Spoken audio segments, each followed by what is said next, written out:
Pero también cuando tienes responsabilidades pequeñas, también tienes que tener cierto liderazgo para desempeñarla. Sin embargo, creo que estamos ante una crisis de liderazgo porque el movimiento secular de liderazgo, o lo que se enseña afuera, se ha metido a las iglesias. Y nos hemos olvidado del modelo de liderazgo de Jesús. Hemos replicado, traído las juntas de negocios de las empresas a las juntas de negocios de las iglesias. Es más común ver actitudes que vemos allá afuera que actitudes que vemos en la Biblia. Lastimosamente. Estoy hablando de las iglesias, a lo mejor no quieren, no.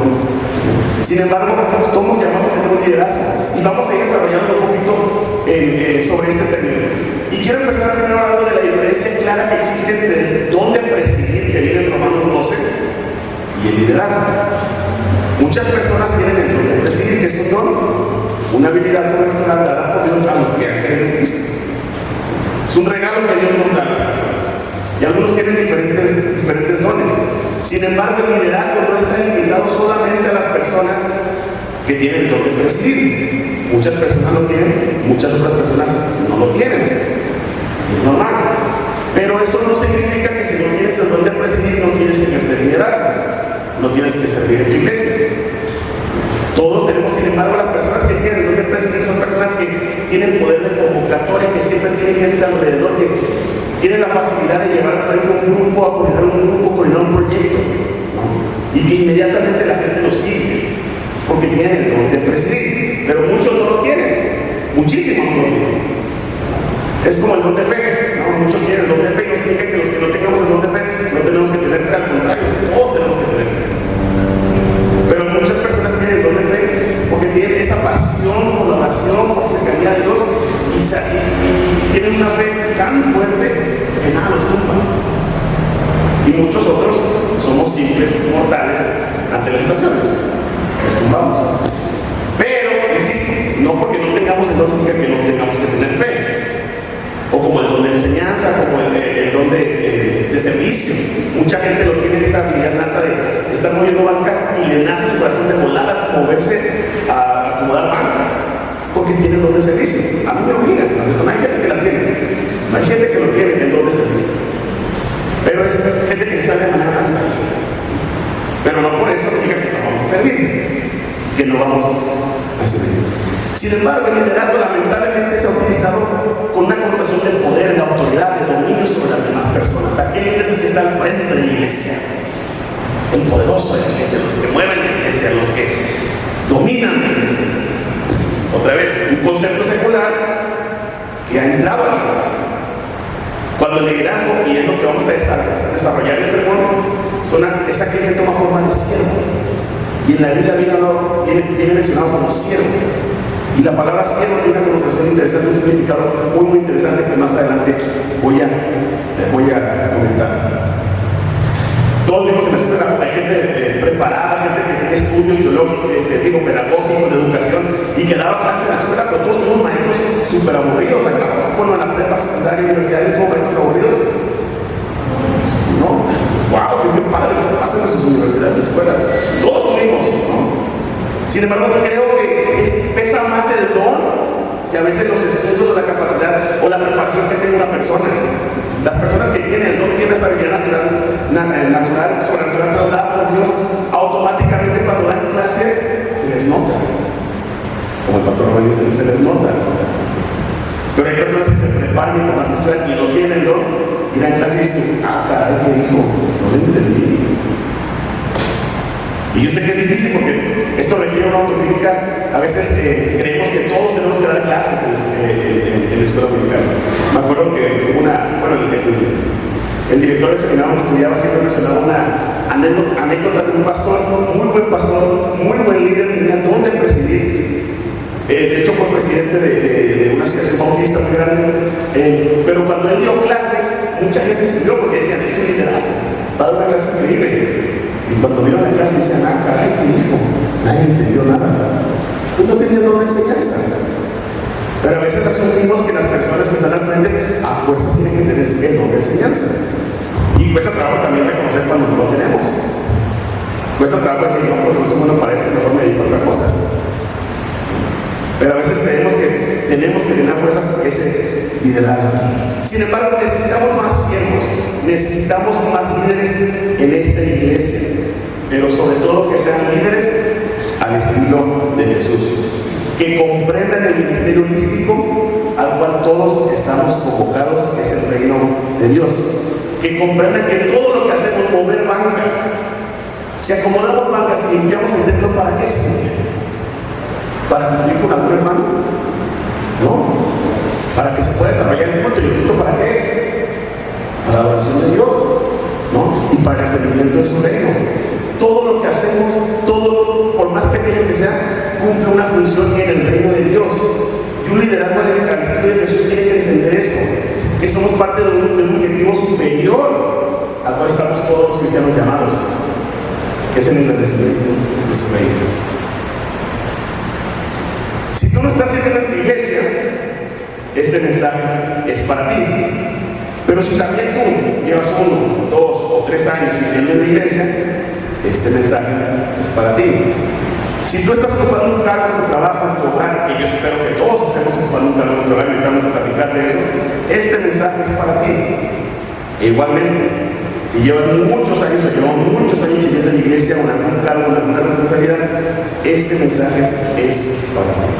Filipenses, ¿alguien ha leído toda la carta de Filipenses? Nada, perfecto, ahorita vamos a ver. Filipenses es una carta que se centra el mensaje en Cristo. Como en muchas cartas, lamentablemente, Pablo ve muchas contiendas y conflictos. Y aquí en Filipenses, inclusive la carta va dirigida a obispos y diáconos. Y no significa que los que no son obispos o diáconos no tienen nada que decir en esta carta, no, tiene algo que decirnos a todos los cristianos, a todos los que desarrollamos un ministerio en la iglesia, a todos los que servimos, a todos los que ocupamos un cargo de liderazgo. Y en esta carta, como muchas otras, como Romanos, como Gálatas, como Colosenses, Pablo anima a que los miembros mantengan la unidad, pero también que eviten los conflictos. ¿Por qué será? ¿Por qué será que Pablo en muchas ocasiones repite esto? Que mantengan la unidad y eviten los conflictos. Pablo sabía que los conflictos y las contiendas tienen origen por personas que se dejan llevar por las corrientes seculares del liderazgo. Porque tiene definiciones erróneas de lo que es el liderazgo, de lo que es el servicio, de lo que es el ministerio. Pero también porque Pablo sabía que los conflictos podrían destruir la iglesia. Porque a veces los conflictos tienen bases, están basadas en el ego de una persona, en la rivalidad de una o dos personas. Y cuando estamos en un conflicto nos olvidamos del objetivo mayor al cual estamos convocados como iglesia. Pablo sabía la importancia de la unidad y nosotros también tenemos que estar convencidos de la importancia de la unidad. ¿Qué le dice Jesús a sus discípulos? Que sean uno, ¿para qué? Para que el mundo crea. La unidad es algo vital de la iglesia. El trabajar en la unidad es algo fundamental, es parte del testimonio que damos hacia allá afuera. Lastimosamente, hemos visto y hemos escuchado de muchas iglesias que se dividen por hermanos y hermanas que piensan que la iglesia se maneja como una empresa, y no es así. La iglesia le pertenece a Cristo, no nos pertenece a ningún hermano ni al pastor. A lo mejor el pastor no es a nadie, le pertenece a Cristo. Por eso le dice en el primer capítulo, que pase lo que pase, y Pablo estaba en la cárcel, ¿no? Comportéis como es digno del Evangelio de Cristo. Comportéis como es digno del Evangelio de Cristo. Pablo centra su mensaje en recordar que nuestro fundamento, nuestra razón de nuestra existencia, nuestra razón de vivir es Cristo. Inclusive en Filipenses está el famoso texto que dice, porque para mí vivir es Cristo. Cristo le da sentido a nuestra vida, Cristo le da razón, y razón de ser a lo que hacemos, a lo que compartimos, a lo que servimos. Es por Cristo que servimos. Pero también dice que el morir es ganancia. Necesitamos líderes. El mundo necesita líderes. La iglesia necesita líderes. Los hogares, las casas necesitan líderes. Cuando en la casa no hay liderazgo, las familias se pueden destruir. Y liderazgo en forma al estilo de Jesús. Cuando en las casas no hay liderazgo, las familias se pueden destruir. Urgen liderazgos que vivan conforme al Evangelio y que dicen a Cristo como ejemplo. Necesitamos líderes cristianos. Y ahora sí, ¿Cómo es un líder cristiano? Punto número 1. Un líder cristiano refleja en su diario vivir a Cristo. Un líder cristiano refleja en su diario vivir a Cristo. Esta semana hubo un reality muy famoso que millones de personas vieron. Y no se hagan, ni saben de qué estoy hablando. ¿No? Pero realmente no entendíamos, mi esposa y yo, por qué era tan famoso este reality que se llama La Casa de los Famosos. Muchísima gente lo vio. Millones de personas lo vieron. Pero ¿qué sentido tenía? Nunca entendimos el sentido de este reality. Eran, no sé, 15 o 20 famosos en una casa con cámaras. 24 horas a la semana, 24 horas al día, 7 días de la semana. Y ahí estábamos la gente, toda la gente viendo eso. Pero ¿cuál era el sentido de esto? ¿Qué era lo que me impresionaba? ¿De dónde se hacía el chisme o la polémica o de dónde salía el rating? De la incongruencia de las personas. Al mundo le encanta ver eso y lamentablemente esos son los modelos que vemos. Esos son los modelos que vemos jóvenes y también los adultos de la tele.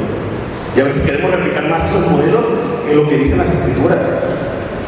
Consumimos más eso que lo que dicen las escrituras. Hay un canto que me gusta mucho de Santiago Benavides que dice que si nosotros no llenamos la tierra del mensaje de la salvación, van a ser los famosos, que me empieza a mencionar varios famosos o personas de la historia, que van a ser los modelos. Si nosotros no predicamos el mensaje de Jesús, estas personas siguen otros modelos. Un líder cristiano refleja en su diario vivir a Cristo. Dice Filipenses 2:1. Así que, si Cristo les ha dado poder de animar, si el amor los impulsa a consolar a otros, si todos participan en el mismo espíritu, si tienen un corazón compasivo. En lo público y en lo privado, un líder cristiano es congruente. Congruente. No los domingos, siempre. En el trabajo, en la casa, siempre es congruente. Dice, si Cristo les ha dado poder, y en otras versiones viene como consuelo o estímulo, el apóstol Pablo, cercano a la comunidad de Filipos, le dice, llénenme de alegría, reflejando que Cristo vive en sus vidas mediante el diario vivir. ¿Por qué? Porque en las afrentas del día a día es donde Dios va formando, desarrollando en nosotros nuestro carácter, mismo que como líderes cristianos debe reflejar en el diario vivir a Cristo. Ahorita también hay una cultura de la cancelación. Si Joel publica algo en redes sociales de algún partido político o algo así que a nadie le gusta, buscamos cancelar a Joel. No es el caso, por un ejemplo. ¿Y cómo lo cancelamos? Buscando otra publicación de Joel para buscar su incongruencia. Sí, saben lo que bueno, los jóvenes saben lo que estoy hablando. Esta cultura de la cancelación, la gente las cancela, así le dicen. ¿Por qué? Para que yo no tenga, para que su opinión valga menos. ¿Y cómo tratan de cancelarlas? A través de mostrar la incongruencia de la persona. Por ejemplo, la gente que es vegana, que no come carne, tratan de buscar una publicación donde haya comido carne y se la sacan, ¿no? De que es incongruente, no es igual que los hermanos. La gente ahorita con los partidos políticos también, cómo se pelea y también trata de sacar mensajes anteriores, porque está muy de moda la cultura de la cancelación. ¿Eso qué nos deja? Nos deja un desafío de vivir con congruencia. Nos deja un desafío a nosotros de dejar algo diferente, que somos congruentes. Por eso es padre evangelizar y salir a las plazas públicas a evangelizar. Es padrísimo. Pero también es importante evangelizar a los familiares que tenemos cerca que no han conocido del mensaje, que no han aceptado a Cristo. Es importante evangelizar a los miembros de nuestro trabajo, con los que vivimos día a día. Ahí también. ¿Por qué a veces es difícil evangelizarlos a ellos? Porque exige congruencia. Y ojalá que nos sorprenda cuando se enteren que somos cristianos. ¿De qué creen también es cristiano? En su diario vivir, no solamente en la iglesia, siempre. Cuando estamos solos, cuando estamos con nuestro esposo, con nuestra esposa, con los hijos, en el trabajo, con los amigos. El apóstol Pablo también menciona dos ejemplos importantes en los que podemos reflejar en el diario vivir a Cristo. Dice dos cosas. Número uno, en amor consolando a otros. El líder cristiano se preocupa por el bienestar de los demás, ofreciéndoles apoyo en los momentos difíciles. Si tú eres líder cristiano y escuchas, tu corazón se conmueve. Si cuando escuchas lo que está pasando en la iglesia, tu corazón ya no siente nada, contrario, se enoja más, se endurece más, cuestiónate tu liderazgo, cuestiónate tu fe. Si tú al ver lo que está pasando con alguien más de la banca de al lado y no sientes nada, escuchas que estás sufriendo y no sientes nada, cuestiona tu fe, cuestiona tu liderazgo. Por un liderazgo de Jesús, una persona entregada a la causa de Jesús, siempre, ¿no? Y consuela. También dice que un líder es con corazón compasivo. Un líder tiene empatía y se pone en lugar de los demás, buscando siempre actuar con misericordia y amor hacia aquellos que lo rodean. Un líder tiene corazón compasivo. No podemos ser líderes, o sea, en lo secular el líder es muy frío. Los famosos líderes exitosos que son millonarios son fríos, cerrados, no conviven con las personas, son reservados. Pero el líder cristiano no es así. El liderazgo al estilo de Jesús no es así, no funciona de la misma forma. Y el liderazgo al estilo de Jesús se involucra con vidas humanas. Por eso sufre, por eso llora, por eso ríe, por eso emociona, porque están nuestras emociones en juego. ¿Qué pasa cuando hay papás o mamás que no se involucran emocionalmente con sus hijos? ¿Cómo son la vida de los hijos de esas personas? Mal. Así también en la iglesia. Cuando tenemos liderazgos en la iglesia que no se involucran con la iglesia, ¿no? Y no estoy hablando nomás de los que tienen algún cargo ahorita, sino los que estamos trabajando en la iglesia. Y ahorita voy a terminar también una convocatoria que nos animemos más a trabajar. Pero tenemos que tener este corazón abierto, corazón que tenga empatía para sentir lo que está sintiendo la otra persona, capaz de entender lo que está sintiendo la otra persona. También, y muy importante, Filipenses 2, versículos 2 al 4, dice: llénenme de alegría viviendo todos en armonía, unidos por un mismo amor, por un mismo espíritu y por un mismo propósito. No hagan nada por rivalidad o por orgullo, sino con humildad. Que cada uno considere a los demás como mejores que él mismo. Ninguno busca únicamente su propio bien, sino también el bien de los otros. Uno de los principales rasgos de un líder cristiano es su capacidad para fomentar la unidad. Y no solamente en la iglesia, también en la familia.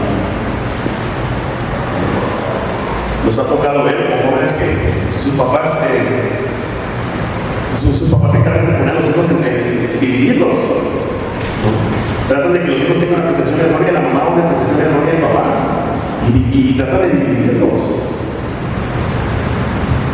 Y como papás, el papel es procurar siempre la unidad de la familia por el bien de los hijos y por el bien de uno mismo y porque viene la palabra de Dios. Así también en la iglesia tenemos que procurar siempre la unidad. Pablo exhorta a las iglesias a vivir en armonía con un mismo amor, espíritu y propósito. Esto implica que un líder debe ser un agente de paz y cohesión dentro de la comunidad. Lamentablemente hemos exaltado las figuras de liderazgo que son conflictivas. En la tele, ¿qué vemos? ¿Quiénes están en la tele? ¿Quiénes son los que son conflictivos? Son los que sobresalen y los exaltamos poniéndolos como modelos. Y no las personas que son agentes de paz y de cohesión. Tú como líder cristiano estás llamado a procurar la unidad de la iglesia. Porque la iglesia es de Cristo, le pertenece a Cristo y acabamos de cantar la iglesia de Cristo. Estamos llamados a alcanzar a las personas de allá afuera y no a ver quién tiene la razón aquí adentro. Muchas veces nos dedicamos energía, tiempo, dinero y toda nuestra mente en lo que está pasando aquí adentro, cuando allá afuera hay gente que está necesitando escuchar el mensaje. Necesitamos esa luz. La iglesia son estas cuatro paredes, pero aquí salimos motivados, convencidos de que nuestro actor es allá afuera, no aquí. Lastimosamente a veces el liderazgo no ayudamos a esta iglesia, nos olvidamos. Dice el texto: no hacen nada por rivalidad o orgullo. El ego que a todos nos encanta y que a todos nos quiere, que a todos nos ama, diciendo tú eres el mejor, ¿no? Y que busca vanagloriarnos y que diga tú eres el mejor, ¿no? Y el líder exitoso, aquel que todos le reconocen que es el mejor. El líder que vemos en la tele, el modelo de liderazgo que vemos en la tele, es aquel que todos le reconocen que es el mejor. Sin embargo, al estilo de Jesús, el ego no se alimenta. El líder cristiano no busca su propio beneficio, reconocimiento, sino el bien común. No compite con otros. Y entiendo que estamos en un sistema de competencias laborales. Laborales tenemos que sobresalir de los demás para que podamos tener un ascenso muchas veces. Porque así es el sistema de competencia. En la escuela, cuando quedamos en la UDG, en la universidad, tuvimos que nosotros emocionarnos, festejar de que nosotros quedamos, pero muchos quedaron afuera. Estamos en una constante, y esta idea secular la hemos traído a la iglesia tratando de competir, como si esto fuera competencias. ¿Quién es el mejor predicador? ¿Quién es el mejor maestro? Y así no funciona la iglesia. No, la iglesia no son competencias, somos servidores. Somos servidores. No compite con otros ni permite que el orgullo gobierne sus acciones, sino que con humildad procura la armonía. La armonía. Algunos cristianos no sabemos trabajar sin el cargo. Queremos ser nombrados para poder trabajar y para poder servir. Si no somos nombrados, no queremos trabajar ni servir. Ay, caray. Eso algo está mal. Porque el cargo que te da, pues el nombre nada más. Pero queremos servir, tenemos que, sin el cargo, sin el nombramiento, servir. Porque normalmente a veces nomás se confirma nuestro ego, lamentablemente. Competir en el liderazgo está mal. Entiendo que nuestro sistema educativo y laboral está basado en la competencia, pero eso no lo podemos traer a la iglesia. Tengamos cuidado. No funciona igual una iglesia que una empresa. La iglesia no es una empresa. La iglesia le pertenece a Cristo y es para el seguimiento de su reino. Para eso existimos como iglesia. Obviamente hay semanas duras, hay semanas difíciles para algunos hermanos y ahí estamos para consolarlos. Hay semanas muy buenas para otros hermanos y ahí estamos para celebrar. Pero al final de cuentas, el objetivo mayor y el objetivo supremo de la iglesia, ¿cuál es? El extendimiento de su reino. El extendimiento de su reino. Y por ejemplo, en los nombramientos en los cargos a veces queremos también hacer todo un currículum de a ver, este hermano tiene el perfil y todo eso, cuando Dios te los demostró. Nos volvemos fariseos, porque para los fariseos fue muy choqueante, o les pasó, ¿no? Cómo Jesús eligió a los discípulos. ¿A quiénes eligió los discípulos? A gente insignificante, no tenía estudios, no tenía, bueno, sí había gente con estudios, pero no tenía la preparación que los fariseos tenían, o que otros grupos tenían. ¿Por qué los eligió a ellos y no a nosotros? Me explico, los fariseos estaban ensimismados de su ego. Y a lo mejor suena como a ellos, pero eso somos nosotros así igual. Estamos muy expuestos a estar igual. ¿No? De que, pero yo hago esto, yo hago esto, yo hago esto, yo hago esto, yo hago esto, porque a mí no me toman en cuenta. Alimentando nuestro ego. Dios no se fija en los títulos, en las cédulas, en los estudios teológicos. ¿En qué se fija Dios? En el corazón. En el corazón. Esto me lo demuestra cuando elige a los discípulos. También el líder cristiano que procura la unidad de su iglesia busca siempre la armonía y el bien común. Busca siempre la armonía y el bien común. La prioridad de un líder cristiano es la unidad y el bienestar de la iglesia. El líder cristiano sabe que las divisiones y los conflictos destruyen la obra de Dios, por lo que trabaja incansablemente por mantener la paz y el respeto mutuo. ¿Y saben lo que es armonía? La armonía es cuando diferentes notas tocadas al mismo tiempo suenan acorde. No se le llaman acordes. ¿Saben? Esta punta no se lo regalo, ¿no? Cuando uno toca el acorde de do en el piano, a ver, nadie toca do, mi, ahí está la clase del piano, do, mi, sol. Si los toca juntos, suena bien. Pero si toca do, re, sol, suena medio raro. Luego les digo quién es el de la iglesia, no se crean. No, suena mal, no hay armonía. No hay armonía, no fluye la armonía en la música y suena horrible. Por eso es importante que el texto lo menciona como armonía. También el líder considera a los demás mejores que él mismo, y esto es algo que admiro muchísimas personas que lo hacen así. A todas las personas con mayores que sí mismo.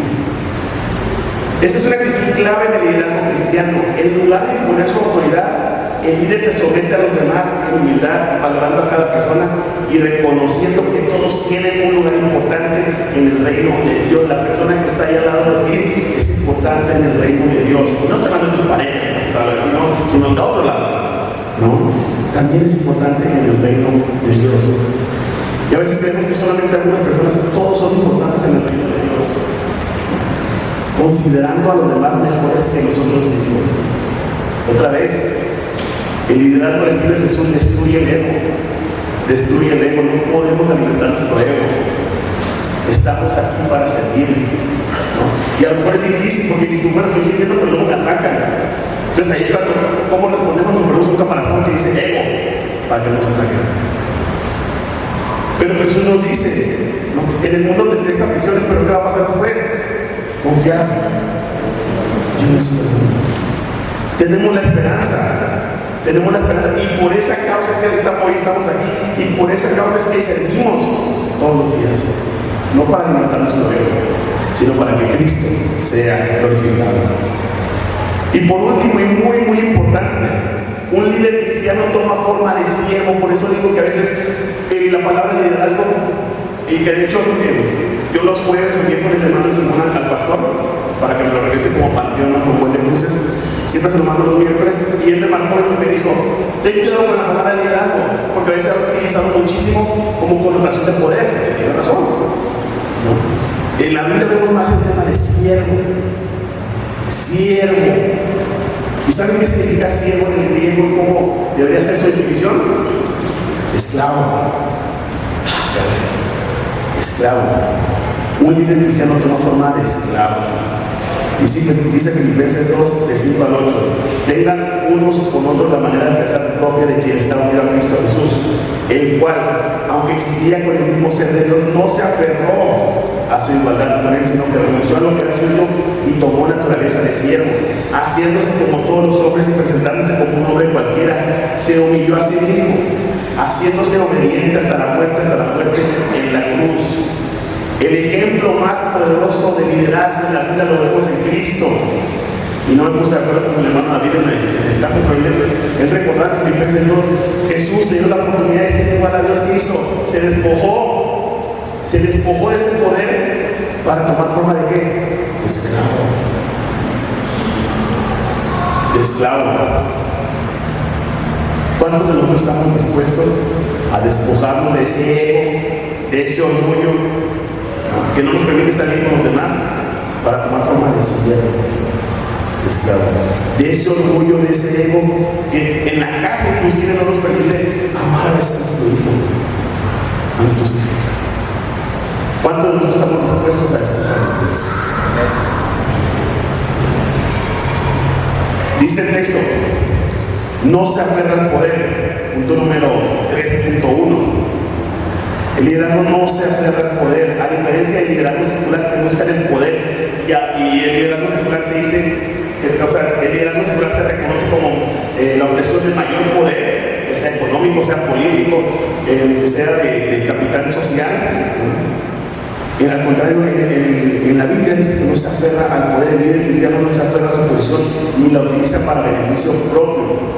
El objetivo del liderazgo no es controlar, dominar, sino que servir. Somos siervos, somos esclavos, somos servidores de Cristo, ¿no? Y no solamente en la iglesia, también en nuestras casas, en nuestros hogares. No podemos romantizar esto como algo sencillo. El poder nos coquetea a muchos, inclusive cuando Jesús fue tentado, ¿con qué lo tentaron? Con poder. ¿Se acuerdan? ¿Cuando estuvo? ¿Sí? No se acuerdan. Jesús fue tentado con poder porque a todos nos llama el poder. Queremos tener poder, queremos controlar, queremos dominar. No, incluso Pablo nos saca hasta apoyar como algo extraordinario de Jesús, el quien, teniendo la oportunidad de ser igual a Dios, no se aferró a ser igual que Él. Cuando uno se aferra al poder solo por ego, muchos conflictos suceden. Cuando tienes que decir a tu hijo, es que soy tu padre. Es una autoridad que se gana. Digo, yo también sé que también los hijos tienen que aprender a respetar y a honrar a los padres, por supuesto. ¿No? Pero el hecho que tengamos que nosotros delimitar es que yo soy miembro, soy consejero de los jóvenes durante mucho tiempo, trabajo con jóvenes, no tiene nada que decir. Espérame, ya te perdiste, ya te explicaste. Muchas iglesias se han dividido lamentablemente por pastores o hermanos y hermanas que se aferraron al poder y no a la voluntad de Dios. muchísimos. Y muchas iglesias también se han dividido, porque los padres quieren, o las madres quieren decir, no, es que yo soy la cabeza, pero no trabajas, no haces nada, no ejerces liderazgo, no sirves en tu casa. Y ahí es cuando los matrimonios se destruyen, las familias se destruyen. ¿Me explico? Por eso es importante entender que el liderazgo a la historia de Jesús es un siervo, es alguien que sirve, alguien que se mueve, alguien que trabaja, alguien que convive, inclusive alguien que la niega pero que se levanta y reconoce. Ese es el liderazgo. El liderazgo no es el título legal que te da el nombramiento. El liderazgo es la autoridad moral que te ganas. El liderazgo también mantiene siempre la humildad. Y la humildad es la base del liderazgo al estilo de Jesús. Un líder cristiano sabe que toda su habilidad y todo lo que tiene y todo lo que sabe y todo eso proviene de Dios. Todo. Y por eso no se jacta ni se siente superior a los demás. En cambio, siempre busca servir con espíritu humilde. El liderazgo tiene que ver mucho con humildad. Tenemos que practicar la humildad. Y ya por último, se hace obediente a la causa. Al igual que Jesús, que fue obediente hasta la muerte en la cruz, el líder cristiano se somete a la voluntad de Dios y está dispuesto a sacrificar su propio confort o deseos para cumplir con el propósito del reino. El que quiera venir en pos de mí, que dice, tome su ego y sígame. No. ¿Qué dice? Niéguese a sí mismo. Y después, tome su cruz y sígame. Muchos queremos seguir a Jesús sin negarnos a nosotros mismos. Muchos queremos servir a Él sin negarnos a nosotros mismos. Pero ese proceso, que es un proceso que vamos aprendiendo durante todo este trayecto en esta vida, es algo muy importante. Es algo muy importante que todos tenemos que desarrollar. No nos pertenecemos, no pertenecemos a Dios. Somos siervos de Dios. Y vamos a responder en el rol que seas, como trabajador, como papá, como mamá, como ministro, como diácono, como pastor, en todos los roles vamos a dar cuentas a Dios, porque a Él le pertenecemos. En todos los roles. El liderazgo del estilo de Jesús es aquel que refleja a Cristo en su diario vivir, aquel que procura la unidad de la iglesia y sobre todo el liderazgo de Jesús es aquel que toma forma de siervo. Quiero cerrar con esto para los miembros de la iglesia.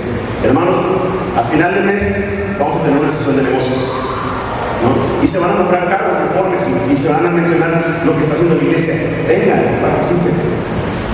Tenemos el ministerio de adoración, que es el que se encarga de los cultos, y el ministerio de adoración necesita ayuda, necesitas personas, involúcrate. El ministerio de enseñanza, necesitamos maestros, ustedes lo vieron.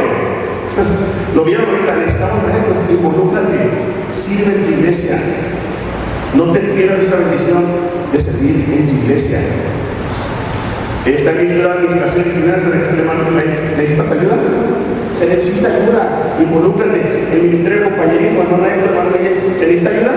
Por supuesto, involúcrate en tu iglesia. El ministerio de misiones del hermano Víctor Garrafa, ¿necesitas ayuda? ¿Necesitas gente? Por supuesto, involúcrate en tu iglesia. Involúcrate en tu iglesia. Pero por favor, toma actitud de siervo de Dios. Si servimos, que somos servidores de Dios. No somos servidores del hermano Víctor, del hermano Nayeli, del hermano Víctor, hermano Víctor. No, somos servidores de Dios. Y necesitamos líderes en esta iglesia. Déjame terminar por una oración. Señor, gracias por este tiempo, por la palabra, por tu palabra, Señor. Porque nos desafías a desprendernos de todo aquello que no nos ayuda, Señor. Permítenos ser cada día más a tu imagen y parecernos más a ti. En el nombre de Jesús, amén.